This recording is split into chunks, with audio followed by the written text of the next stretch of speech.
جس وجہ سے گھوڑا اپنے سوار سمیت کلابازیاں کھاتا ہوا زمین پر گر گیا، اور پھر میں نے ایک اور پتھر مارا جس سے وہ واصل جہنم ہو گیا۔ اور یہ منظر دیکھ کر رسول کریم علیہ الصلوۃ والسلام کے چہرہ مبارک پر خوشگوار تاثرات نمایاں ہوئے، اور ساتھ ہی آپ نے جب یہ دیکھا کہ میری والدہ ام عمارہ کے کندھے سے خون بہہ رہا ہے، آپ نے فرمایا اپنی والدہ کے کندھے پر مرہم پٹی کرو، اور ساتھ ہی یہ ارشاد فرمایا تمہارا خاندان بڑا عظیم ہے، اللہ تم پر اپنی رحمت کی برکھا برسائے۔ اور ساتھ ہی نبی کریم علیہ الصلوۃ والسلام نے اس خاندان کے لیے یہ دعا کی، الہی اس خاندان کو جنت میں میرا رفیق بنا دے۔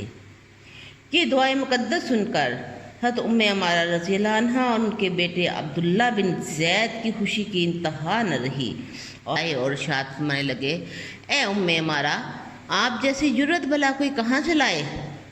حضرت ام عمارہ برہنہ شمشیر لیے رسول اقدس صلی اللہ علیہ وآلہ وسلم کے پاس کھڑی تھی کہ وہی مشرک دوبارہ سامنے آیا جس نے ان کے بیٹے کو زخمی کیا تھا۔ رسول اقدس صلی اللہ علیہ وسلم دیکھتے ہی فرمانے لگے یہی تیرے بیٹے کو زخمی کرنے والا ہے۔ حضرت ام عمارہ نے سنتے ہی ایسا خطرناک وار کیا جس سے اس کی ٹانگ کٹ گئی اور وہ منہ کے بل زمین پر گر پڑا۔ پھر چند مجاہدین نے اسے پکڑ لیا اور اس کی موت واقع ہو گئی۔ اس منظر کو دیکھ کر پھر نبی کریم علیہ الصلوۃ والسلام ام عمارہ کے متعلق فرمانے لگے آپ نے تو کمال کر دیا، اور فرماتی ہیں کہ رسول اقدس صلی اللہ علیہ وآلہ وسلم اس وقت مسکرا رہے تھے، اور ساتھ ہی یہ ارشاد بھی فرما دیا الحمدللہ الذی اسفرک وأقرّعینک من عدوک وأراک سرک بعینک، شکر اس اللہ کا جس نے تجھے کامیابی دی، دشمن کی جانب سے تیری آنکھوں کو ٹھنڈا کیا اور تیرا بدلہ تجھے تیری آنکھوں سے دکھلا دیا۔ سبحان اللہ و بحمدی سبحان اللہ العظیم۔ اس غزوہ میں حضرت ام عمارہ رضی اللہ عنہ کے جسم پر تقریباً 12 زخم لگے جن کا 1 سال تک علاج ہوتا رہا، اور ایک ایسا زخم تھا جو کہ کندھے پہ لگا تھا اور بڑا خطرناک ثابت ہوا تھا۔ آپ بے ہوش ہو گئی، جس کی وجہ سے تو ہوش آیا تو سب سے پہلے آپ نے پوچھا کہ رسول کریم صلی اللہ علیہ وسلم کا کیا حال ہے، نہ ہی اپنے بیٹوں کے بارے میں پوچھا نہ ہی حامد کے بارے میں پوچھا، اور جب بتایا گیا کہ آپ صلی اللہ علیہ وآلہ وسلم بالکل محفوظ و مامون ہیں تو بے ساختہ اللہ کا شکر ادا کیا۔ حضرت ام عمارہ غزوہ حنین اور فتح مکہ کے علاوہ مسلمہ کذاب کے خلاف جو جنگ لڑی گئی تھی اس میں بھی شریک ہوئی، جنگ یمامہ۔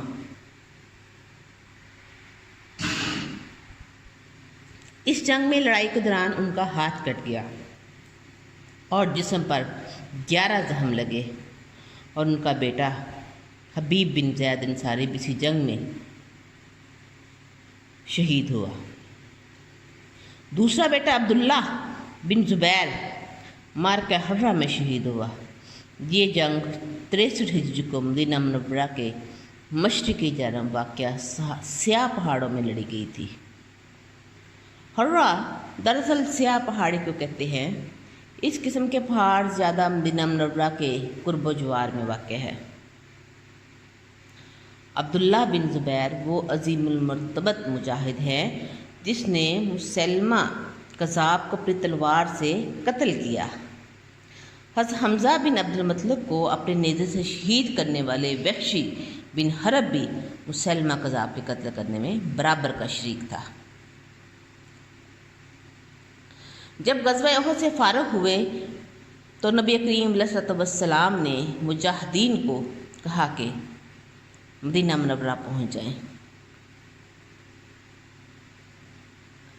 کہ کل صبح مشرکین کے تعاقب کے لیے حمراء الاسد مقام کی طرف روانہ ہونا ہے۔ مجاہدین نے صرف 1 رات مدینہ منورہ میں گزاری اور پھر اگلے جہاد کے لیے تیار ہو گئے۔ حضرت عمارہ رضی اللہ عنہا بھی جذبہ جہاد سے سرشار روانگی کے لیے اٹھی، لیکن گہرے زخم کی وجہ سے اب بدن میں بہت زیادہ نکاہت ہو چکی تھی، کوشش کے باوجود چل نہ پائی اور اس وجہ سے وہ رہ گئی۔ حضرت عمارہ غزوہ بنو قریظہ میں بھی شریک ہوئی تھیں۔ اس مارکے میں چند اور خواتین بھی تھیں اور نبی پاک صلی اللہ علیہ وسلم نے مال غنیمت میں سے سب کو حصہ دیا تھا۔ غزوہ خیبر میں 20 خواتین شریک تھیں، جن میں حضرت عمارہ بھی تھیں۔ جب خیبر فتح ہوا، مال غنیمت تقسیم کیا گیا تو اس میں سے خواتین کو بھی حصہ دیا گیا۔ حضرت عمارہ رضی اللہ عنہا کے حصے میں زیور، عمدہ لباس اور 2 دینار آئے۔ حضرت عمارہ رضی اللہ عنہا صحابیات میں اعلیٰ درجے پر فائز تھی۔ غزوہ احد میں جب لڑائی ہو رہی تھی تو رسول اکرم صلی اللہ علیہ وآلہ وسلم نے حضرت عمارہ رضی اللہ عنہ اور ان کے خاوند اور ان کے بیٹوں کی جانساری کا انداز دیکھتے ہوئے یہ ارشاد فرمایا تھا، رحمکم اللہ اہل البیت، اللہ تم پر رحم کرے اے خاندان۔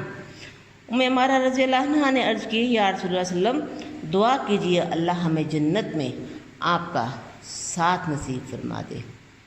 تو آپ نے یہ دعا کی، الہی ان سب کو جنت میں میرا رفیق بنا دے، یعنی کہ حضرت عمارہ کا تمام خاندان نبی پاک علیہ الصلوۃ والسلام میں کے ساتھ جنت میں ان کا رفیق ہوگا۔ اور یہ ایسی بہادر صحابی ہے جنہوں نے بہت سارے غزوات میں حصہ لیا اور بہت ساری لڑائیاں لڑی اور بہت سارے زخم کھائے۔ اللہ ان سے راضی ہو۔